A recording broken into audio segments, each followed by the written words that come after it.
Socialism and Health. Let's see what the CIA has to say about this. All sources are linked in this video's description below. All are from https://www.cia.gov/readingroom/. This was the first large-scale attempt at organizing medical service as a free public service, on the lines of national insurance.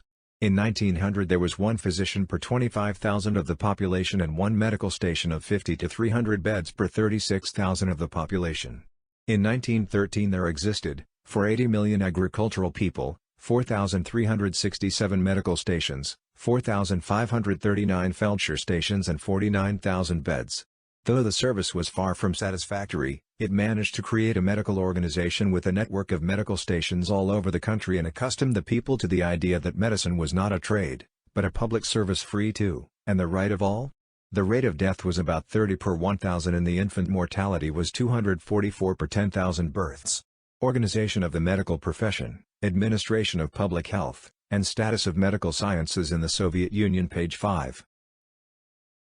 The number of physicians increased by a factor of 10 between 1913 and 1953 from 20,000 to 200,000.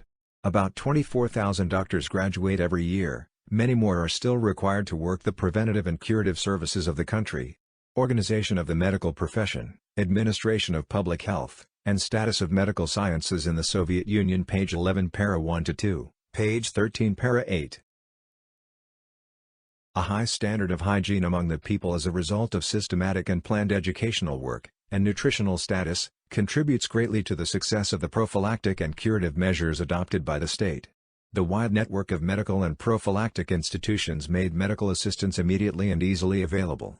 Organization of the medical profession, administration of public health, and status of medical sciences in the Soviet Union. Page 23 para 5. Malaria is eradicated in many places and in others under control. Diseases like cholera, smallpox, plague and typhus were also virtually eliminated. Organization of the medical profession, administration of public health, and status of medical sciences in the Soviet Union. Page 30. Before 1917, infant mortality was about 250 per 10,000 births. This has been reduced to between 10 and 20 per 1,000 births, in 1955.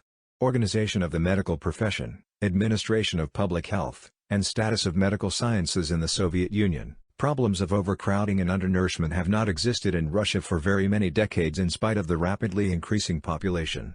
Organization of the medical profession, administration of public health, and status of medical sciences in the Soviet Union. Page 48 para 5. American and Soviet citizens eat about the same amount of food each day, but the Soviet diet may be more nutritious. According to a CIA report released today, both nationalities may be eating too much for good health. Stank Diet 1983, Reuters 1983. Wide prophylactic measures, mass physical culture, qualified medical aid, application of the latest curative and prophylactic measures, all this has made for considerable reductions in sickness incidence and mortality.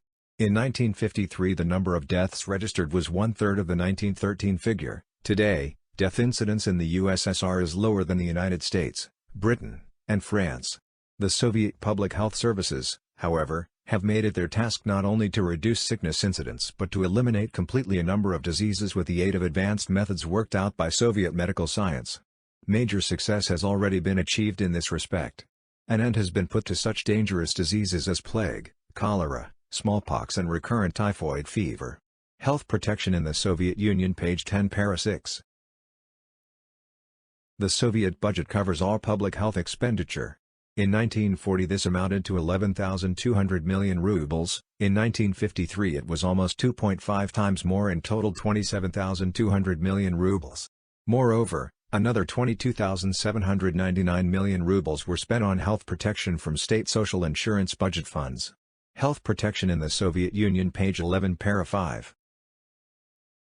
Despite the qualitative and organizational shortcomings of the Yugoslav health system, healthcare since World War II has improved dramatically.